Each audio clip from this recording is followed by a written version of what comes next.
All right, guys, welcome to another episode of Bare Bones Radio. I'm fortunate enough today to have Jason Wood take some time. If you're unfamiliar with who he is definitely an inspiration in the world of OCR, obstacle course racing. I came across him because a lot of you know that I've kind of taken my endeavors towards obstacle course racing, and I use Instagram a lot. So I search hashtags, I look for people and people that keep me inspired.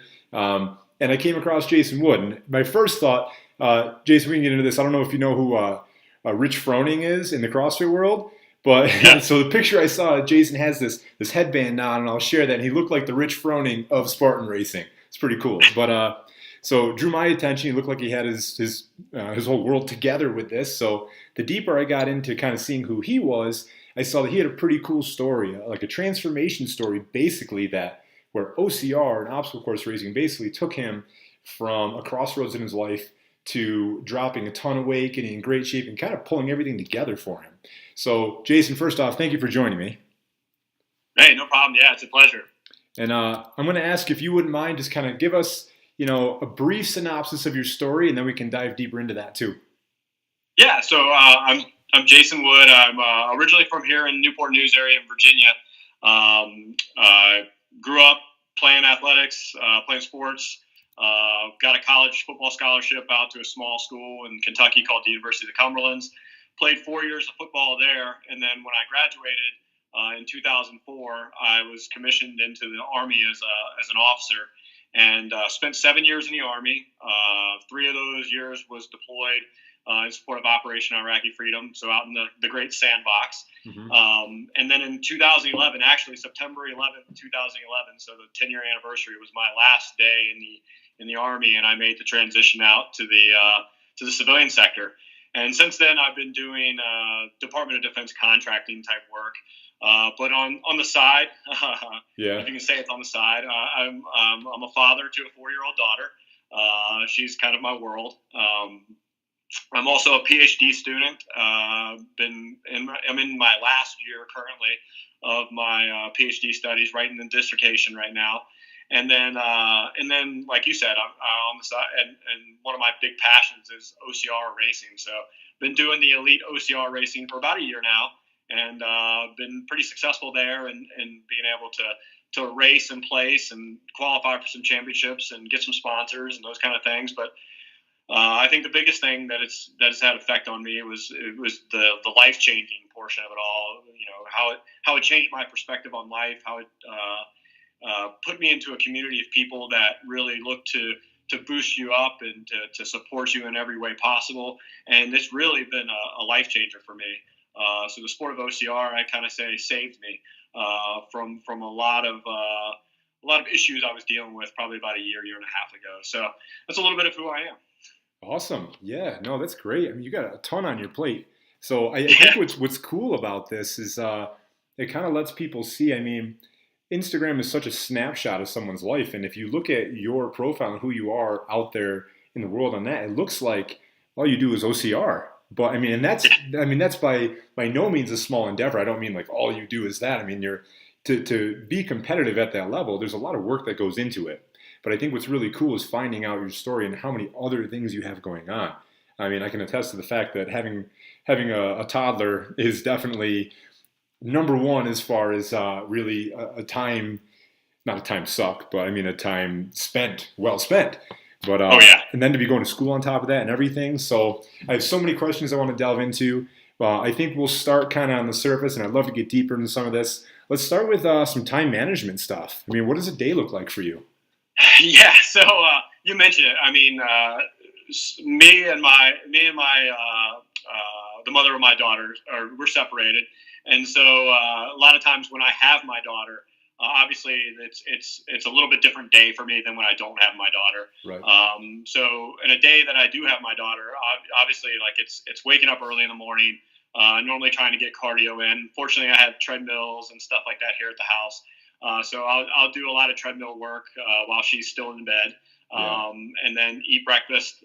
She'll normally get up around 6:30, 7 o'clock in the morning, and we'll get her ready for school and get her off on her day, and then I head into work. And then I'm very fortunate to have a YMCA in our building, so at lunchtime, normally I'll try to get my second workout in or something, to that effect. Some kind of light work in at lunch, and then after work, normally it's go to pick her up, spend some really good quality time with her, get a chance to have dinner with her, go watch a movie, play with her, do puzzles, do whatever she's can kind of go through her day and just spend that quality time with her. And then when it's bedtime, right around 7:30 at night, it's PhD work, writing dissertation. If I want to jump on the treadmill again here at the house, I'll do that. Just whatever I can get in at night. So normally days start between 5 o'clock, 5:30 in the morning, and end for me probably around 11 o'clock at night. Just depending on what I'm trying to get in. So it's definitely a busy day. And then there's the days that her mother has her. It's a little bit more flexible for me because I have some hours there that I can spare and try to get ahead of the game. So that's when I try to do meal prep. That's when I try to do all the other things in life that aren't as time consuming. Yeah, totally. I kind of have this picture. You see on a treadmill at night when she's sleeping, you've got your book open on front of the screen and like headphones in and multitask. Yeah. Oh yeah. No, I definitely, if I can find an audio book that's a textbook, I'll do it. Yeah. I feel like I haven't opened an actual book in a long time. It's all Audible and podcasts, and it's normally drive. So everything is like 15-minute segments as I drive places. Yeah. Yep. Exactly. Totally. Yeah. What's the PhD in? So PhD is in leadership in general, and then it's a business focus. So just imagine kind of leadership theory type courses, combined with MBA specialty courses, and so the combination kind of leads to kind of what I want to do eventually in life, and that's kind of own my own kind of business and kind of be responsible for it 100% and do that kind of stuff. So definitely a passion of mine. I mean, the military taught me a lot about leadership and really helped me become a better leader. Yeah. And so I kind of leveraged that knowledge that I had from the military into this PhD, and then kind of just doing the MBA type specialty courses has really helped me kind of understand better all the other things that a business owner is going to have to be responsible for, like the finances, the human resources, all those kind of different things. Oh man, the list goes on. Yeah. So I worked for a gym for a lot of years, and currently we travel.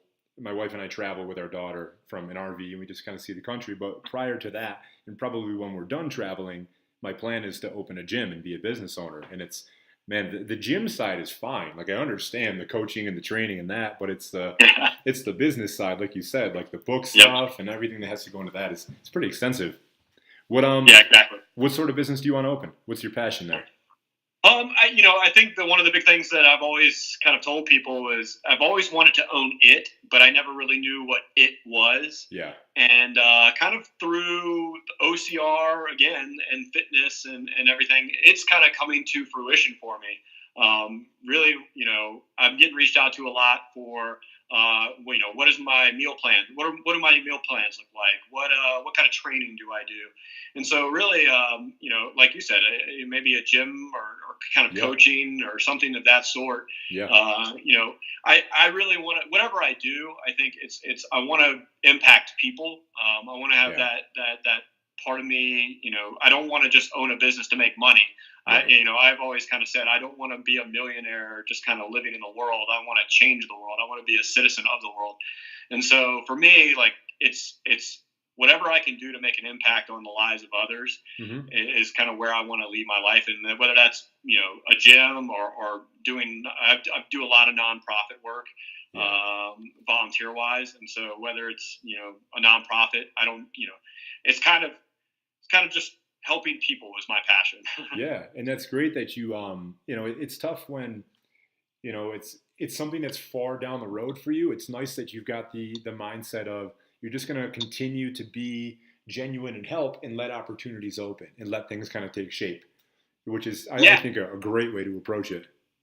Yeah. I mean, because, there for a while, I was kind of almost trying to force myself in my mind into a kind of where I wanted to go, like where where people thought I should go based on, what my expertise was in, based on, civilian work experience, my military work experience, and those kind of things, and get kind of into a niche like logistics, leader kind of thing, or whatever it was I was doing for both of those sectors.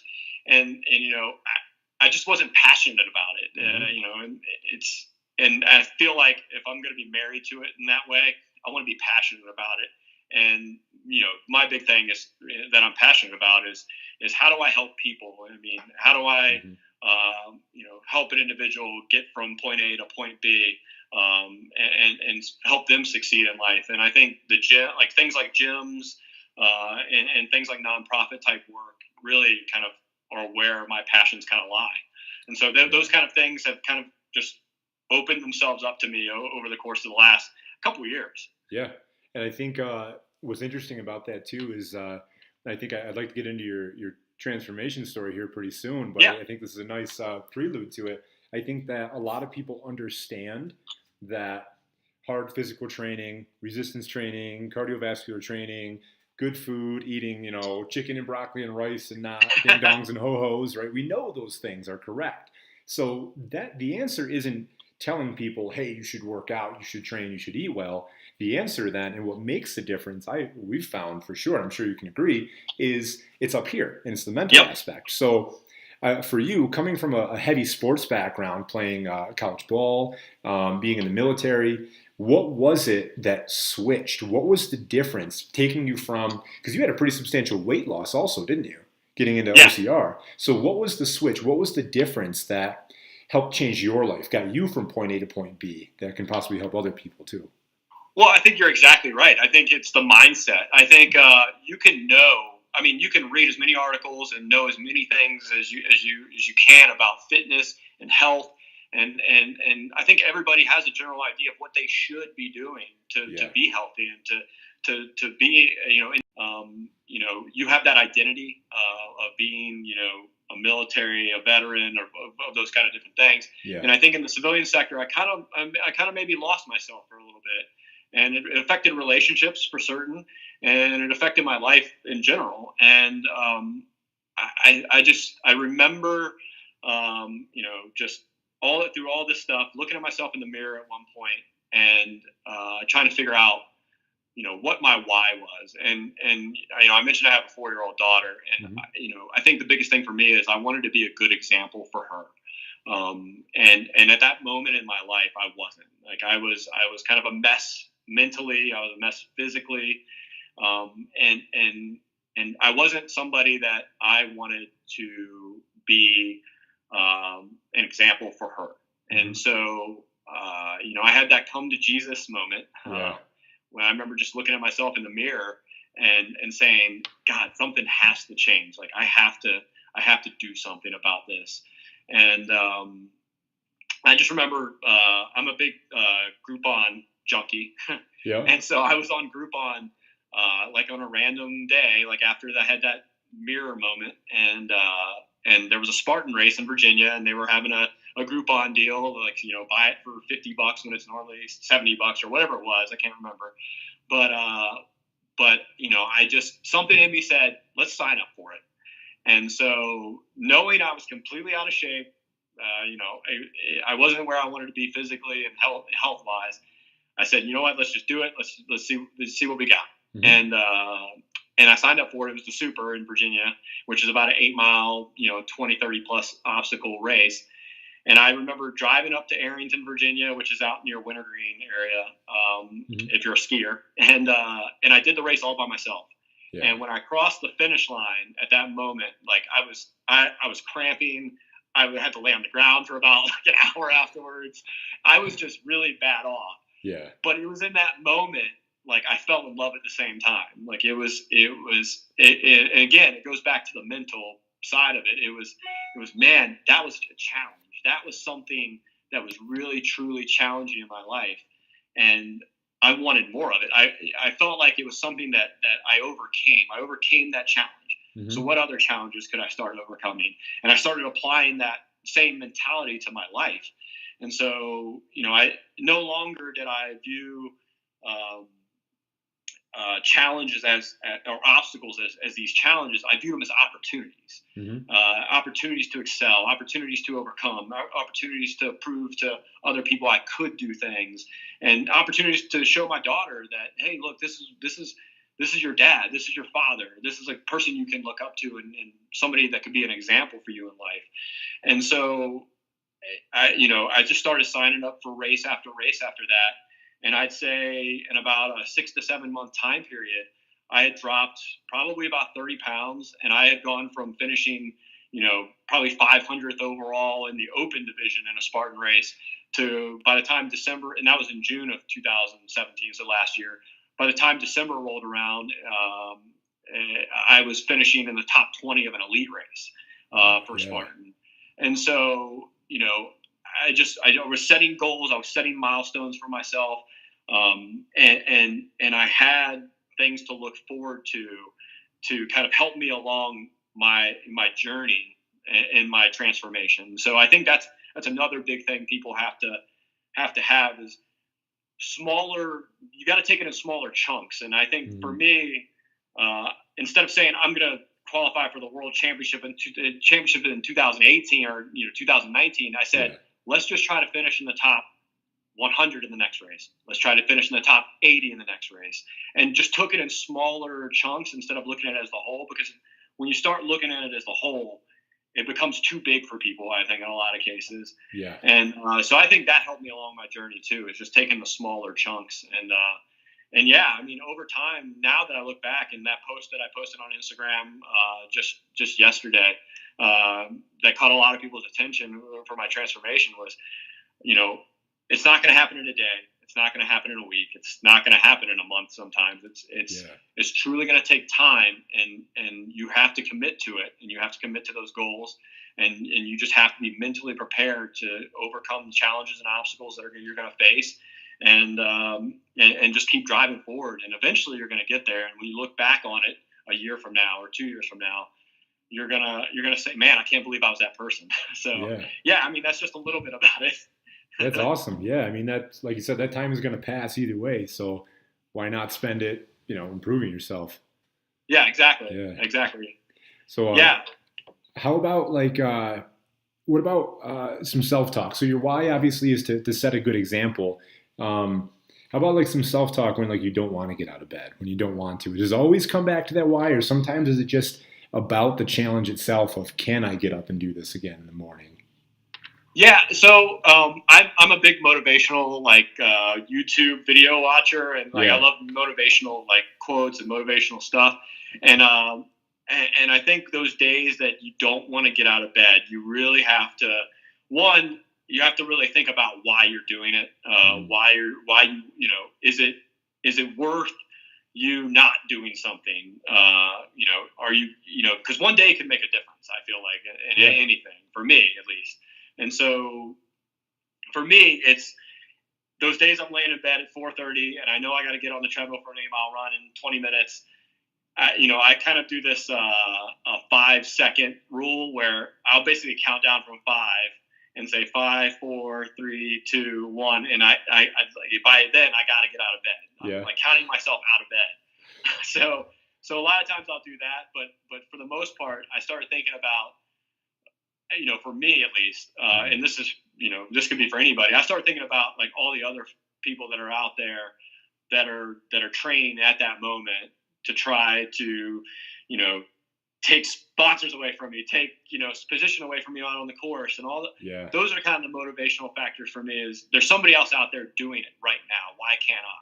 Right.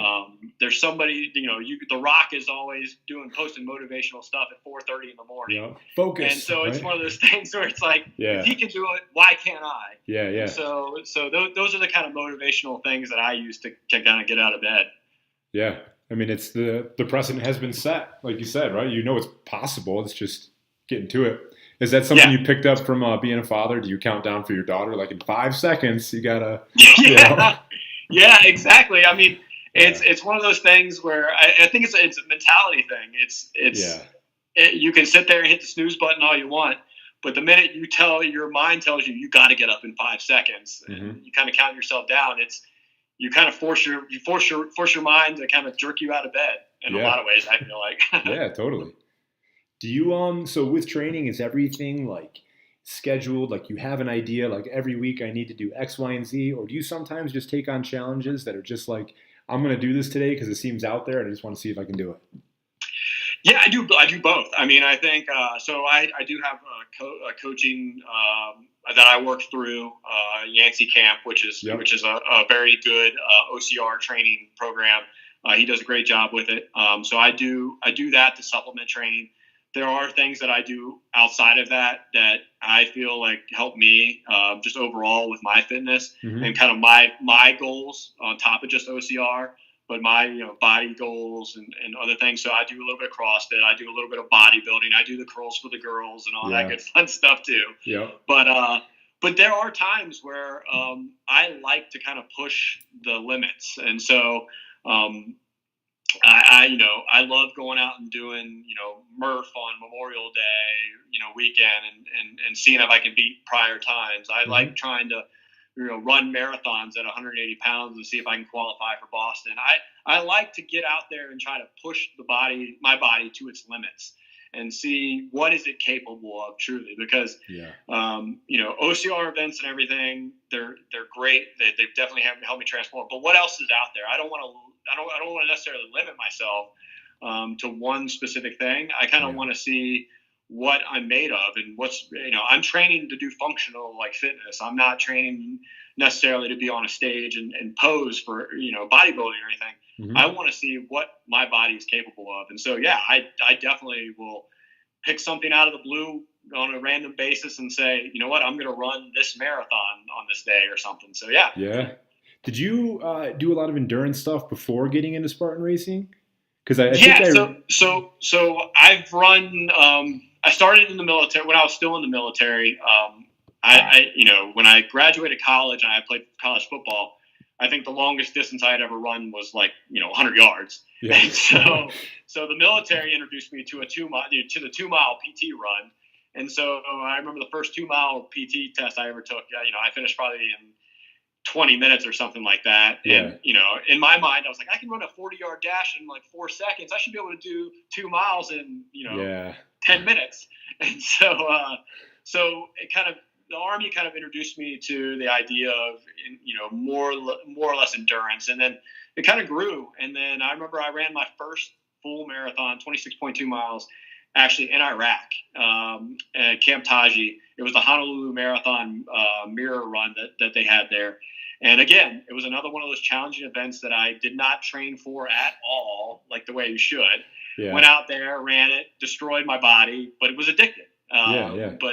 And wanted to see, how could I lower my times and what could happen if I really did do, you know, the things that I wanted to do. Yeah. And so after that, I think I got to the point where I'm now at 17 full marathons Oh wow. Yeah. that I've run, and I've run, probably double that with the half marathons that I've done. So I've done a lot of endurance type events. There's still some stuff out there that I want to do, like triathlons, definitely like some ultra type marathons.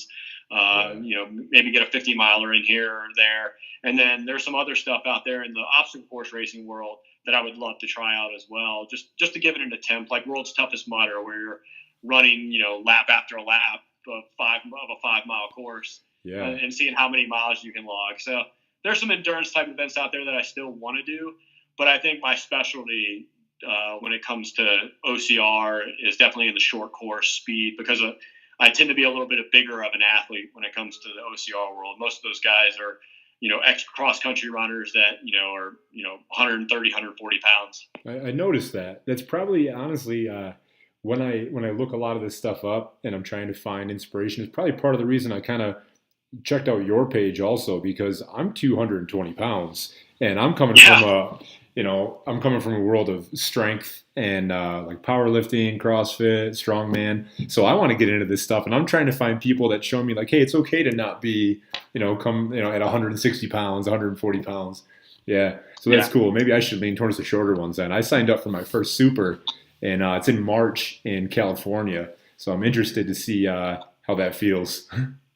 Yeah, no, I mean, so there's some guys out there in the OCR world that are considered bulk ponies, is kind of what Yeah, we call it.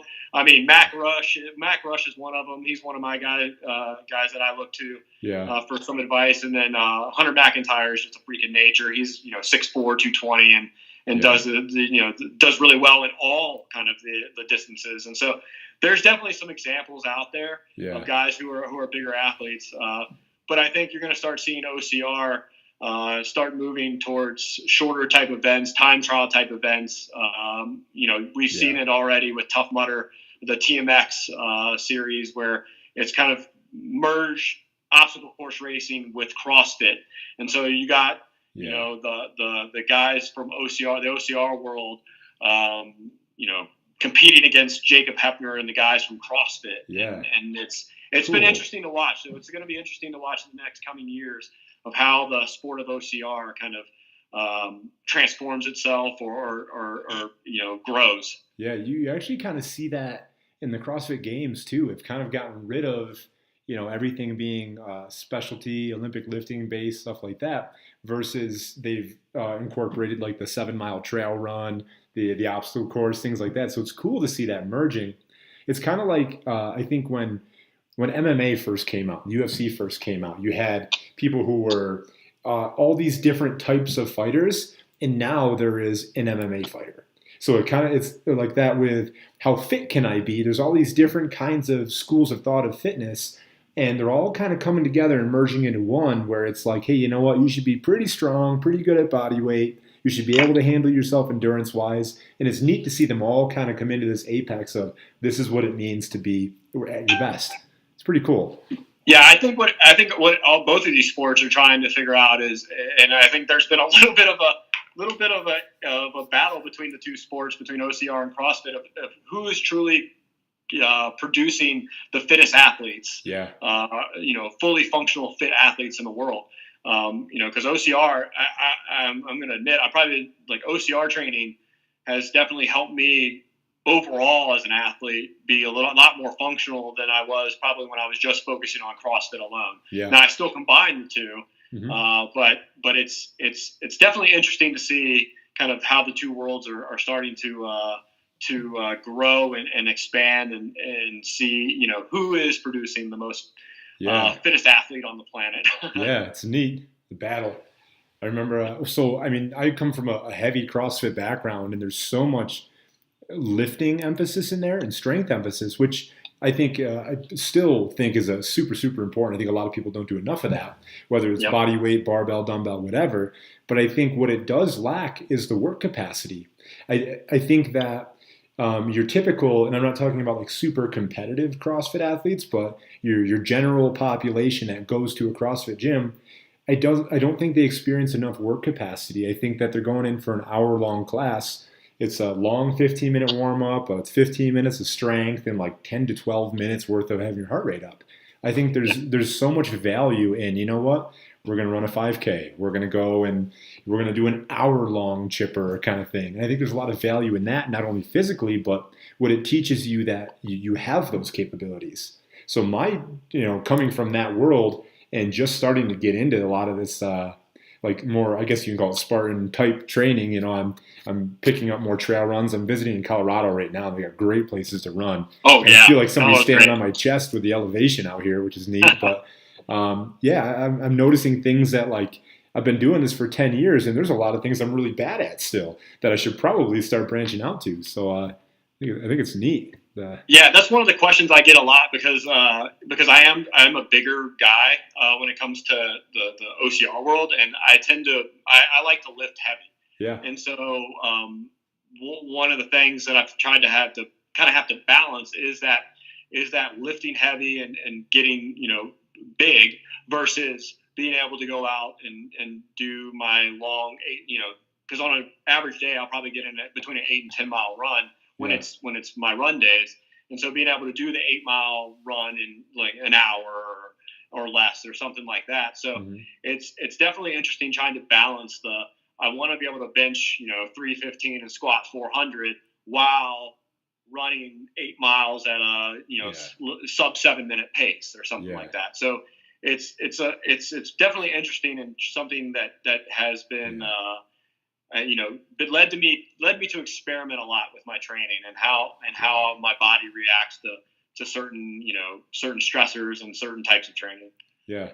So I think it's important for a lot of people out there to know too. Is like what an awesome goal that is, and it's okay to set your standards. I want to have these phenomenal, powerlifting numbers and endurance type times, but to focus on them all the time is okay. And it's going to take a little bit longer for everything to come up, but you're not going to specialize that way. Yeah, yeah. So, and I think that's where now, like, I think especially this season, having this first full season of OCR under my belt, I've kind of been able to experiment with all the distances and kind of see where my strengths and weaknesses lie. And definitely, I think the shorter distance is my forte, Yeah. just based on my ability to maintain that speed for a 3 to 5 mile run, Yeah.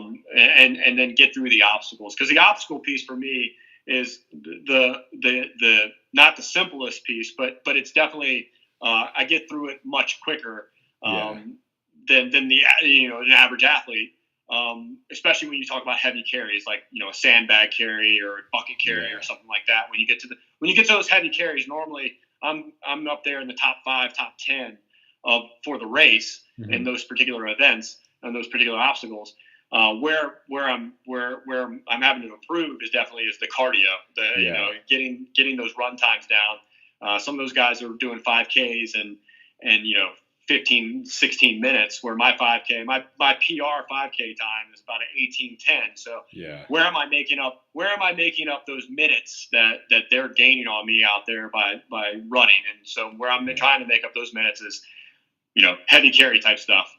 Cool. That stuff's so fun too. That's my forte. I love those kinds of, strongman type. I was competitive in strongman for a while, but I just like strongman type movements on a fitness scale. You know what I mean? Like throw them in with runs, tire flips, things like that. Yep.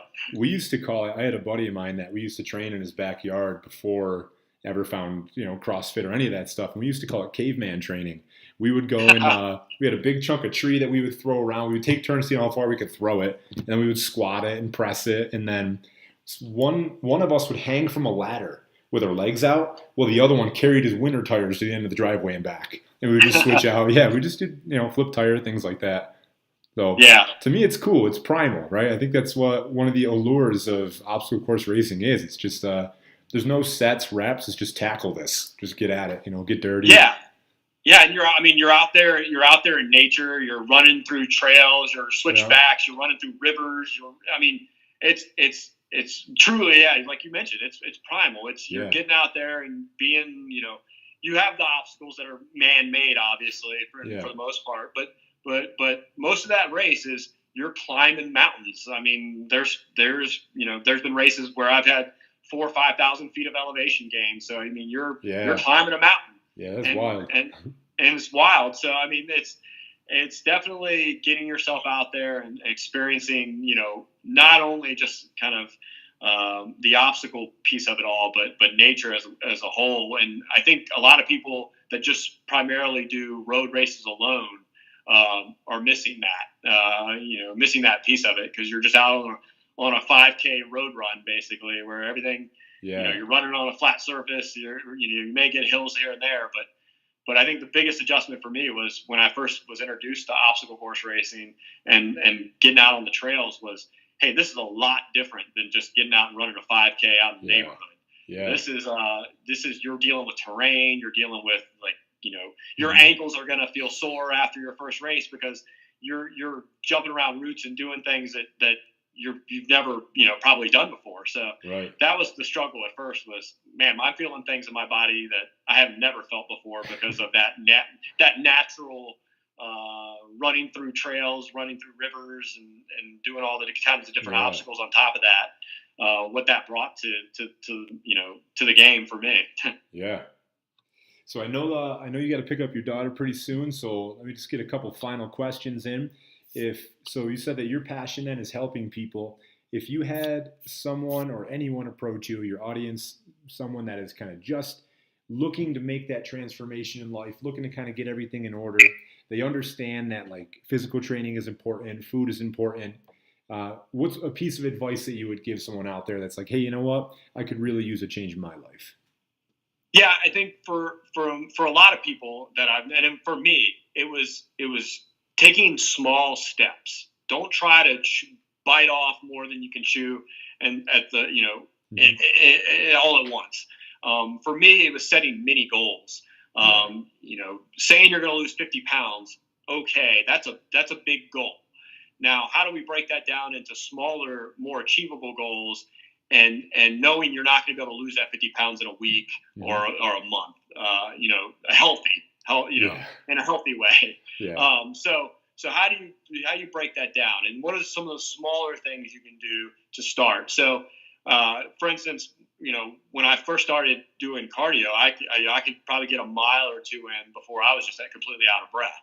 Mm-hmm. And so for a lot of people, the advice I give them is, hey, you're not going to be able to just jump on the treadmill or go out on the road and run 5 miles or 10 miles.